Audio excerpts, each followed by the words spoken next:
আসসালামু আলাইকুম। কেমন আছেন সবাই? প্রিয় বন্ধুরা, আপনারা সকলে জানেন আমি তাব্বাকের কাজ করি। যারা আমার ভিডিওগুলো নিয়মিত দেখেন তারা অবশ্যই জানেন। মাশাআল্লাহ, দেখেন কত সুন্দর করে একটা কালার করতেছি। এটা আসলে আমি একটা স্পেশাল সস মাখছি। সসের ভিডিও আছে আমার ইউটিউবে, আপনারা দেখে আসতে পারবেন। আমি মাংসগুলোকে ফোড়নে দিলাম, লাল হয়ে যাবে। পেঁয়াজ ভাজলাম, গাজর পেঁয়াজ দুটোটা সুন্দর করে ভাজি করে রাখছি। এই পানি থেকে আমি মাংসগুলো সিদ্ধ করছিলাম মশলা দিয়ে, কোনো হলুদ ছাড়া। এখন ওই পানিতে দিয়ে দিতেছি গাজরগুলো আমি মেশিনে কুচি করছিলাম। এরপর কিছুক্ষণ পানিতে ভিজে রাখছিলাম। তারপরে আমি চাউল আধা ঘন্টা ভিজে রাখছি পানিতে। এরপরে সুন্দর করে চাউলগুলো আলাদা করে রাখছি।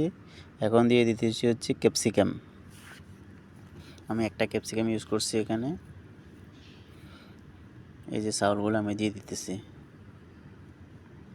এগুলো বেশি কষলানো যাবে না, কষলালে চাউলগুলো ভেঙে যাবে। খুব ধীরে আস্তে দিতেছি। আজকে বানাইতেছি হচ্ছে সহি বুখারি, আরবিয়ান নাম এটা, এই খানাটার নামে এটা। আমি লেবু ইউজ করছি 3টা টক লেবু।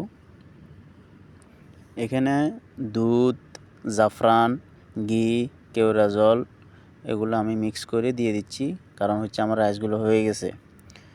এখন আমি জাস্ট এই মিক্সারটা দিয়ে ফয়েল পেপার অর্থাৎ অ্যালুমিনিয়াম পেপার দিয়ে আমি ভালো করে ঢেকে দিতেছি, যেহেতু কোনো প্রকারে ভিতরের থেকে গরম হিটটা এবং ফ্লেভারটা বাইর হইতে না পারে।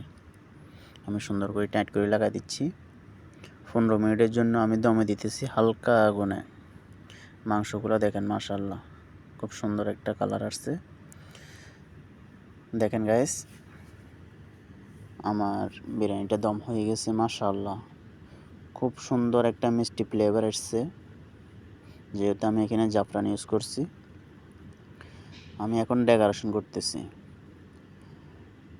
আপনারা রেস্টুরেন্টে কাজ করেন আর তাব্বাকের কাজ করেন, কিংবা বাসায় কোনো মেহমানদের জন্য করেন, মেইন হচ্ছে সৌন্দর্য, ডেকোরেশনটা হচ্ছে মেইন। একটু সময় নিয়ে সুন্দর করে ডেকোরেশনটা করবেন।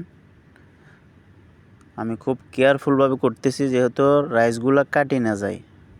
দেখেন এক একটা রাইস কত বড় বড়, দেখছেন? এই রাইসগুলো যদি কাটি যায় তাহলে এটা সৌন্দর্যটা থাকবে না। আমি এখানে কিশমিশ ব্যবহার করছি, গাজর ব্যবহার করছি, ভাজা পেঁয়াজ ব্যবহার করছি, ঠিক আছে? জাফরানের কালার একেবারে হলুদ কালার, সুন্দর একটা কালার আসছে, কিন্তু আমি কোনো প্রকারে অতিরিক্ত মশলা ইউজ করি না, কোনো হলুদ ইউজ করি না এটাতে। কিছু পেঁয়াজ ভাজা দিয়ে দিতেছি আমি এখন। এরপরে দিয়ে দিচ্ছি হচ্ছে গাজরগুলো আমি ভাজি করে নিছি। লেবুটা আমি উপরে সুন্দর করে বসা দিতেছি। তারপরে ক্যাপসিকামটাও দিয়ে দিলাম। এখন আমি যে মাংসগুলা ফোড়নে দিয়ে লাল করছিলাম, অর্থাৎ আগে পানিতে সিদ্ধ করছি, ওই পানিতে রাইস হওয়াইছি, কিন্তু পানির থেকে উঠানোর পরে একটু সস মাখিয়ে আমি ফোড়নে দিছি, ফোড়ন থেকে লাল করে এখন মাংস রাইসের উপরে বসা দিতেছি। মাশাআল্লাহ, বাস আমার রাইস রেডি। দেখেন আমি একটা সালাদ করছি, মিক্স সালাদ। তারপর হচ্ছে এটা হচ্ছে টক দই এবং ক্ষীরা দিয়ে করছিলাম একটা সস। এরপরে হচ্ছে এটা টমেটো, তারপর হচ্ছে